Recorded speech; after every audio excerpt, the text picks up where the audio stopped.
Bueno, ante todo me presento un cordial saludo ante ustedes. Mi nombre es Stanley Joseph Márquez, estudiante de la Facultad de Derecho y Ciencia Política de la Universidad José Faustino Sánchez Carrión de la ciudad de Huacho. Y bueno, hoy en día expondré referente a un tema quizás polémico y no muy polémico para algunos, que digamos. El tema de hoy en día es revolución y reforma. Revolución y reforma. Adelante, por favor. Revolución. ¿Qué quiere decir? ¿Qué hablamos con respecto a revolución? Quiere decir con cambios sociales en la estructura del poder. Algo muy conciso y muy breve, digamos. Derivado del latín revolution o revolutum, que significa dar vueltas o dar una sola vuelta. Dentro de ellos rescatamos a uno de los grandes pensadores filósofos, que viene a ser Aristóteles, quien nos dice que es la modificación desde una constitución ya existente, ¿no? Son muchas las teorías que intentan explicar por qué surgen las revoluciones y cuáles son las verdaderas causas de una verdadera sí revolución. Quizás dentro de las revoluciones una de las principales causas vendría a ser tratar de cambiar una constitución, ¿no? En las cuales ellos incluso sería quizás algo empírico, pero seguimos aún sin saber realmente qué se producen en sí las revoluciones. En sí todavía no se da en sí cuáles son los propósitos en sí, cuáles son las causas en sí, cuál vendrían a ser las causas fundamentales, el por qué dar una revolución o el por qué dar una reforma de lo referente a ello. ¿Cómo es que nace una revolución? ¿Cómo es que nace una revolución? Nace a partir de dos, básicamente nos derivamos de dos puntos, de las construcciones políticas y constructivas, valga la redundancia con construcciones y políticas y constructivas.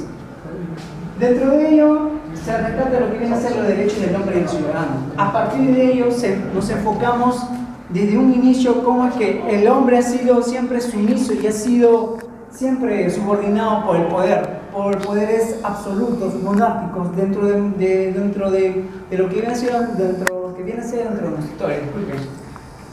Y uno de ellos viene a ser el proceso histórico, que viene a ser las revoluciones francesas. En ello se computariza lo que viene a ser los derechos del hombre y dentro del ciudadano. Algunos conceptos. Dentro de ellos se resaltan conceptos como, por ejemplo, la ruptura del orden establecido. Obviamente que en una revolución va a haber lo que viene a ser el orden establecido por el orden público, obviamente. Cambio radical respecto al pasado. Una forma particular de movimiento social. Son muchos factores lo que claramente intervienen, y parece cierto que cuando hablamos de fenómenos sociales es imposible encontrar una causa única que todo eso lo justifique, obviamente, sino más bien una constelación de factores causales y catalizadores de un concurrente que provocan alterar un orden público dentro de la sociedad. Etapas. Para cierto de ellos, para generar quizás una revolución, obviamente no doy a entender que hay que hacer una revolución, ni mucho menos voy a enfocar en una revolución. Dentro de él se destaca lo que es la fase de lucha y la conquista. También tenemos la fase ideológica y filosófica. Tenemos la fase de afinanciamiento. Una de las fases de la conquista vendría a ser que está enmarcada por el proselitismo político, quiere decir por la propagación de ideas, de ideologías, por todos los medios, ya sea por los medios de comunicación, que muchas veces influye dentro de esta sociedad. Lo más importante y lo más rescatable de ellos vienen a ser las fases ideológicas y filosóficas. Dentro de ello, que quiere decir que se da la mayor duración y la mayor dedicación e importancia dentro de ello. La fase de financiamiento. Para que haya una revolución se supone que tiene que ser financiado por varias personas, no solo de ello, sino también tiene que ser financiado por un periodo jurídico y político. Tiene que haber un propósito en sí. Tipos. Dentro de ellos se recalca lo que viene a ser la historiografía, que viene a ser la enseñanza, que viene a ser lo que ha estudiado dentro de la historia. Dentro de ellos se rescata de lo que viene a ser la historiografía, la revolución política, la revolución social, la revolución económica, que dentro de ello se vaya a explayar referente a ello lo que vienen a ser los tipos de revoluciones. Y no solo muy aparte, este acá ha sido clasificado porque tanto revolución industrial, revolución científica y tecnológica, es muy diferente a lo que viene a ser a la historiografía, porque de ello recién es algo moderno quizá para algunos, y lo que viene a ser historiografía lo que viene a ser lo que ha pasado dentro de la historia. Adelante. Causas, lo más importante. En lo político, como bien saben, viene a ser la distinción entre las clases sociales. ¿Por qué subordinar a un obrero? ¿Por qué subordinar a las personas que no tienen muchos recursos? Dentro de lo social, la ineptitud quizás de algunos gobernadores, lo que hoy en día tenemos en el gobierno. Dentro de lo económico, obviamente los monopolistas impuestos altos. En lo filosófico, obviamente, recalcamos lo que viene a ser en lo filosófico, producción de ideas liberales. Y dentro de las causas tenemos a la crisis de la denominación, de la construcción de un nuevo orden. Lo que se busca es la construcción de un nuevo orden. Dentro de ello también tenemos las causas, obviamente, y muy típicamente, las violencias. Tenemos la sustitución de las autoridades. Obviamente, hoy en día, dentro de lo que viene a ser la RMTA, lo que viene a ser las fuerzas, las FARC en otros países, como por ejemplo Colombia, dentro de ellos resalta lo que viene a ser una revolución. Ellos quieren cambiar a su mundo, quieren cambiar a una sociedad, quieren quizás ver la realidad, lo que no se puede ver. Bueno, y así... Hola, buen día, compañeros. Mi nombre es Chávez Chegaray José Yair, alumno del tercer ciclo A de la Facultad de Derecho y Ciencia Política de la Universidad José Faustino Sánchez Carrión. Voy a explicarle un tema que es muy vasto de la revolución en el mundo, y he sintetizado tres revoluciones que son fundamentales en la historia. La revolución científica, también llamada revolución copérnica o giro copérnico, que se produce en Europa Occidental en los siglos XV y XVI hacia el final de la época del Renacimiento y continúa a través del siglo XVIII de la Ilustración. En esta época va a surgir nuevas ideas, nuevos conocimientos como la química, la biología, la física, la astronomía y la medicina, que va a transformar las visiones antiguas y medievales sobre la naturaleza y sentaron la base de la ciencia moderna. Se inició con la publicación de 1543 de dos obras que cambiaron el curso de la ciencia, sobre el movimiento de las esferas celestiales y de Nicolás Copérnico, y de la estructura del cuerpo humano de Andrés Vesali. Inicio de la siguiente. Las consecuencias: abolición definitiva de la esclavitud, se convierte en la primera economía del mundo, creación de un sistema político alejado de los regímenes tradicionales, creación del Estado indivisible en América del Norte. Siguiente. La Revolución Francesa. La Revolución Francesa surge en el año 1789 con la proclamación del tercer Estado en la Asamblea Nacional y finalizó con un golpe de Estado por parte de Napoleón Bonaparte. La monarquía no era buena en Francia, ¿no? Donde reinaba Luis XIV, así que los burgueses y los campesinos van a proclamar la revolución con la intención de culminar con las injusticias que se llevaban a cabo en ese momento. En mi opinión, esta revolución fue un cambio fundamental de Francia. Esta revolución significó, por así decirlo, el paso de la Edad Media, donde las clases sociales, tanto la monarquía, la nobleza, el clero, la burguesía y los campesinos, estaban muy desigualados a la edad moderna, donde las clases sociales estaban más condensadas, los reyes estaban acostumbrados a no hacer nada en aquel entonces, y los campesinos a sufrir de hambre y economía. Las causas: problemas sociales, crisis del Estado, contribución ideológica. También puede ser una de las cosas: la economía del país estaba fatal. La burguesía comenzó a rebelarse para conseguir cargos públicos, la desigualdad social y política, la falla de libertad y derechos de los campesinos. Sí. Las consecuencias: abolición de la monarquía absoluta en Francia, la servidumbre de los derechos feudales y los diezmos fueron eliminados, declaración de derechos del hombre y ciudadano, que es muy relevante, republicanos con división de poderes. La consecuencia es que, en principal resultado del movimiento revolucionario, se destruyó el sistema feudal a través de Francia. Siguiente. Ya, la Revolución Cubana. Usted muy bien sabe que esto se trata de gran Che Guevara, ¿no? Se considera como el periodo de tiempo entre el lanzamiento contra Batista y la actualidad.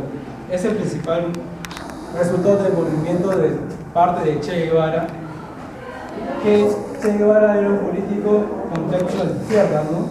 Que va a provocar la queda de la dictadura del general Fulgencio Batista. El 1 de enero de 1959 y la llegada al poder del líder ejército rebelde Fidel Castro. Las causas, como dice el régimen autoritario y dictatorial de Fulgencio Batista, la conflictividad socioeconómica y la independencia económica del exterior y sobre todo de Estados Unidos. Tengan ustedes muy buenos días.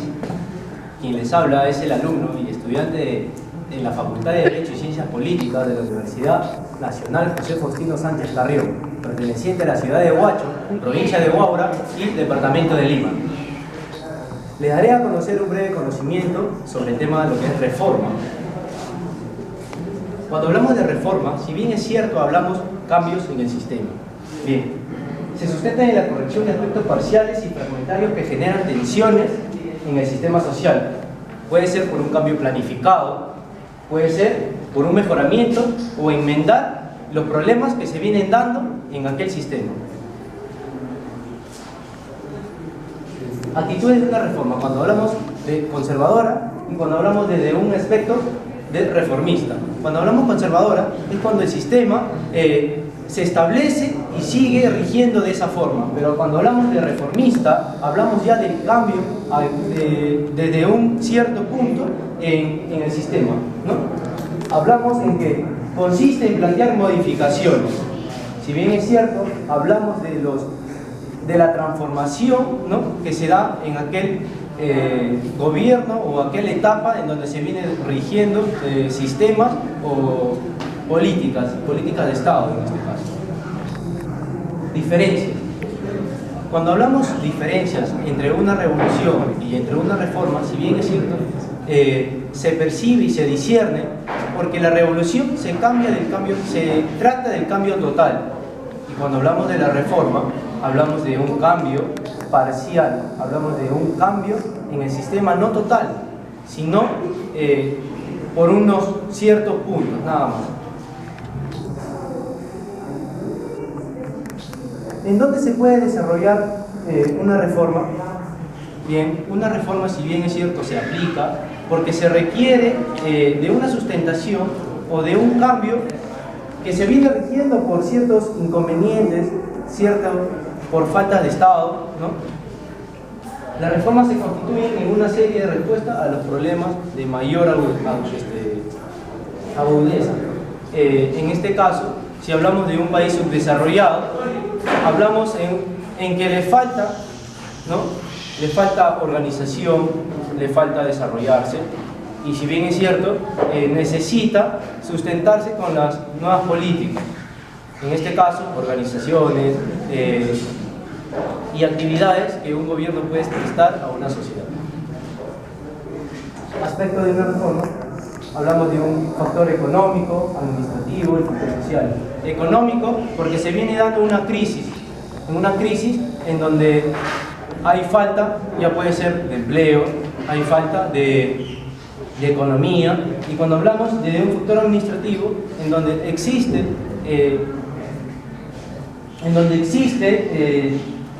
el vacío por parte de las autoridades que rigen en las instituciones del Estado. En este caso, cuando existen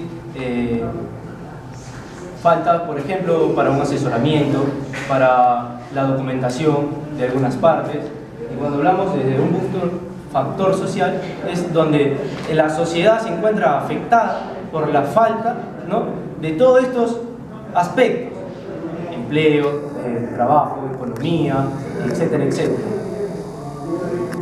Interrelación del ejercicio del poder político. Hablamos de la reforma y sus escenarios. Como le venía comentando, una reforma se viene aplicando en un país subdesarrollado, porque si fuese de caso contrario, ya no se requiere de tantas modificaciones, simplemente se viene dando llanamente en el Estado que se viene rigiendo. El Estado, bien, la reforma, al ser un cambio parcial, como le venía explicando, en un sistema donde se ejercita el poder político. Reforma monetaria.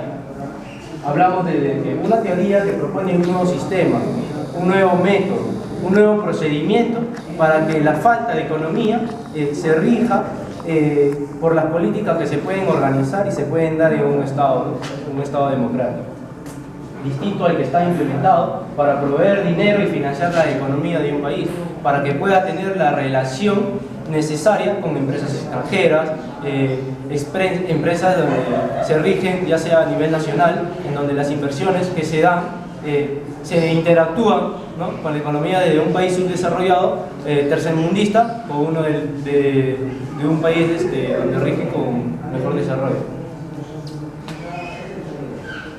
Cuando hablamos de una reforma política, bien claro es,